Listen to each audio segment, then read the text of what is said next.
돈을 상환을 해버리면 나에게 잃게 되는 건 그 돈뿐만이 아니라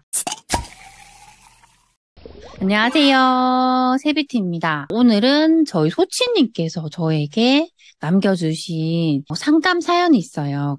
그걸 읽어드리고 이에 대한 제 생각을 좀 말씀드리려고 합니다. 이렇게 말씀드리면 저희 소치님들께서도 비슷한 상황이시면 저희 솔루션을 듣고 그 방향으로 갈 수도 있기 때문에 제가 이렇게 말씀을 한번 드리고 싶었습니다. 우선 사연을 한번 읽어볼게요. 안녕하세요, 세비티님. 곧 한부모로 살게 될 40대 중반 전업주부입니다. 내년 5월에 현재 초등학교 4학년의 아이를 데리고 아버지가 사시는 집으로 들어가게 될 것 같아요. 그런데 건강이 별로 좋지 않으셔서 아버지 댁으로 아이를 데리고 이사를 갔다가 혹시라도 돌아가시면 제가 아버지 집의 전세담보 대출금에 대한 이자와 관리비까지 내고 살게 될 것 같습니다. 대략 월 70 정도 나가요. 전업주부로 살았기에 아무리 취업을 한다 해도 200 이상 벌 수 있을까 걱정입니다. 내년 5월에 현금 6천만 원이 생길 것 같은데요. 아이를 생각해서라도 현재 살고 있는 동네에서 살면 좋겠다는 생각이긴 한데 이곳 16평의 이제 전세가 2억 6천이고 월세는 보증금 2억에 20만 원, 보증금 2천에 70만 원 이런 식입니다. 현재도 전세를 살고 있고요. LH 전세 보증금 1억 2천에 대한 이자로 18만 원 정도 나가고 있어요. 내년 5월에 집주인이 들어올 예정이기 때문에 이사를 가야 하는 상황입니다. 여러 가지로 내년 5월에 아버지랑 함께 살게 되었는데요. 완전히 다른 동네로 이사를 가는 것이고 그곳에서 아버지가 돌아가시면 주택 유지 비용으로 매달 70만 원씩 지출이 발생합니다. 그마저도 5월에 생긴 현금 6천만 원으로 전세 담보 대출 원금을 일부 대체했을 때 그런 거고요. 그것도 하지 않으면 80만 원 이상 매달 고정 지출이 발생할 것 같아요. 아버지가 돌아가시더라도 그 집에서 아이 데리고 살면서 매달 70만 원씩 내면서 사는 게 맞는 건지 아니면 6천만 원을 활용해서 투자금으로 사용하는 게 맞는 건지 그게 고민입니다. 라는 부분이셨어요. 저한테 사연 남기신 지가 좀 된 것 같은데 제가 이제야 보게 돼가지고 이렇게라도 영상으로 좀 말씀드리려고 합니다. 우선은 가장 중요한 포인트가 뭐냐면, 이분도 지금 집주인이 들어오기 때문에 전세에서 나가야 되는 상황인 거예요. 그래서 새로 이제 전세를 구해야 되는 상황인데, 그럴 바에는 일단 아버지 집으로 들어가겠다는 부분인 거예요. 그런데 아버지도 전세자금 대출을 받고 있는 상황인데, 매달 한 80만 원 정도 이렇게 나가고 있는 상황이래요. 그런데 저희 소치님께서 6천만 원이라는 이제 돈이 생기는데, 그 돈을 가지고 일부 대출을 상환하게 되면, 이제 아버지의 전세 자금 대출에 대한 이자가 70만 원 정도 나가는 것이고, 그렇지 않으면 80만 원 정도 나간다라는 부분인 것 같아요. 그런데 이걸 또 상환을 해버리면 아예 투자금이 없어지니까 내가 투자를 해야 한다는 그런 희망조차 가질 수가 없는 상황인 거잖아요. 그래서 제가 곰곰이 생각을 해봤습니다. 저는 어떻게 결론을 내렸냐면, 일단은 첫 번째는 내가 가진 그 목돈을 가지고 아버지의 대출금을 상환한다 하더라도,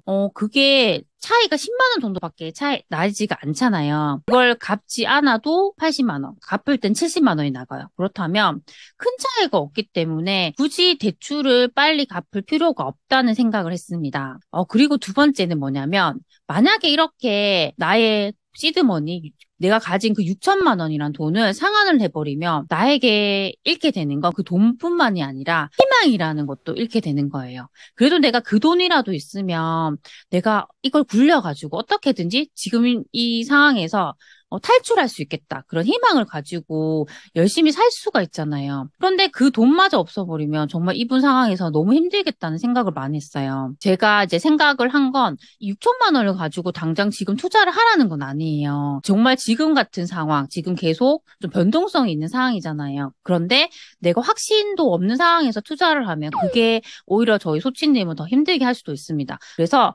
이 6천만 원을 계속 모으는 거예요. 이 6천만 원을 그냥 두시고 6천만 원 같은 경우에 요즘에 저희가 뭐 파킹 통장이라던가 매일매일 이자가 붙는 그런 통장들도 있잖아요. 그런데 넣어두고 계속 돈을 모으시는 거예요. 6천만 원에서 끝내는 것이 아니라 이제 일도 하신다고 하셨으니까 일을 하면서 소비를 어떻게든지 좀 저는 제한을 해야 될 것 같아요. 그렇게 해서라도 시드머니를 계속해서 모아가는 겁니다. 그렇게 하면 한 1억 정도만 모을 수 있다고 하면 저는 정말 투자를 하기가 더 좋지 않을까라는 생각을 많이 했습니다. 선택지가 많아요. 그리고 지금은 뭐 금리가 계속 올라가기 때문에 그런 부분에 대한 리스크도 있어요. 이런 상황에서 확신이 있는 분들은 저는 투자를 해도 좋다고 생각하지만 그렇지 않은 분은 어떻게 보면 지금이 정말 부동산 공부를 하기가 좋은 시기예요.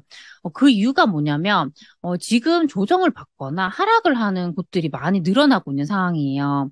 꼿꼿하게 상승을 하는 곳들도 일부 있긴 하지만 많은 곳들이 지금 조정을 좀 받고 있는 상황이잖아요. 그렇다면 이 말이 어떤 의미냐면 나중에 내가 선택할 수 있는 곳이 많아진다는 의미예요. 근데 그런 곳을 나중에 내가 그때 실행을 바로 하려고 하면 내가 공부가 안 돼 있고 확신이 없기 때문에 하기가 어렵습니다. 그래서 지금 같은 시기에 정말 공부를 하기가 좋다고 생각을 해요. 그리고 이제 소치님께서는 아버지가 몸이 조금 아프시지만 그래도 일단은 아버지가 계신 곳으로 가면 여자아이잖아요. 초등학교 4학년이지만 그래도 아이를 어느 보호자가 있는 곳에 이제 맡겨놓으면 안심이 돼요. 이제 소치님은 일을 하러 가셔야 되는 상황이니까 또 아버지가 있는 곳에서 아이를 좀 케어할 수 있기 때문에 그런 부분도 안심이 될 것 같아요. 그리고 저희가 부동산 공부를 하려면 아무래도 내 시간이 좀 필요하잖아요. 그런 면에서 일단 아버지가 아이를 좀 봐주는 시간에 그 시간들을 이용해서 틈틈이 좀 임장을 다니시는 거예요. 이런 시기에는 임장을 가기가 정말 좋은 시기예요. 그래서 내가 모르는 지역이 많잖아요. 그러니까 내가 보통 보면 초보 투자자인 분들은 내가 아는 곳만 알아요. 내가 사는 곳만 알기 때문에 선택지가 되게 좁아집니다. 그래서 이런 시기를 이용해서 지금 정말 하락하는 곳들, 이런 곳을 미리 가서 공부를 하시는 거예요. 그래서 지금 이제 이런 지역의 아파트의 가격이 얼마 정도인지를 알아놓으시고 계속적으로 이게 어떻게 변해가는지를 보시는 게 되게 중요해요. 그렇게 내가 아는 곳을 늘려놓으면 나중에 정말 내가 선택할 수 있는 곳들이 많아집니다. 그래서 틈틈이 그렇게 임장도 다니시고 정말 뭐 일찍 일어나서 시간을 좀 내가지고 부동산 공부를 하셨으면 좋겠어요. 그렇게 하면 지금처럼 이렇게 많은 좀 고민을 안 하실 것 같아요. 왜냐하면 일단 나의 목적이 정해졌잖아요. 나에게는 일단 시드머니가 있는 상황이고 나는 부동산 투자를 하겠다는 확고한 그런 의지가 있고 목표가 있기 때문에 그 방향대로 가면 됩니다. 그래서 저는 그렇게 이분이 나아가시면 좀 더 지금의 상황에서 더 희망을 갖고